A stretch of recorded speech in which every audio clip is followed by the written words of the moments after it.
Locke did the same thing. So with Locke, who is probably the most influential sort of classical liberal thinker, right? From John Locke, you get the American Revolution, you get the ideas of people like Thomas Jefferson and Thomas Paine and James Madison. And so they're sort of in that possessive individualist liberal tradition, the acquisitive tradition that we were talking about earlier, that acquisitive ethic. So Locke appeals to natural rights.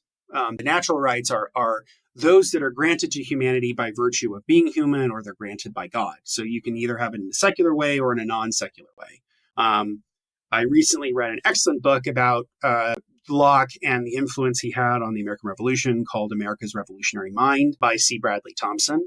It was both an excellent book and one I also disagreed with on many, many things, specifically because he's like a right libertarian and I'm not. Right. But it was a fun book to read because it's very challenging, but it helped set this up. So if you think of, when we think of Thomas Jefferson's Declaration of Independence, we hold these truths to be self-evident, that all men are created equal, that they are endowed by their creator with certain unalienable rights, that among these are life, liberty, and the pursuit of happiness. So when we think about that, right, in the preamble of the Declaration of Independence, and then he says, it's along the lines of like, and if a government were to usurp these natural rights, then the people have the right that the governments are instituted among men under the consent of the governed.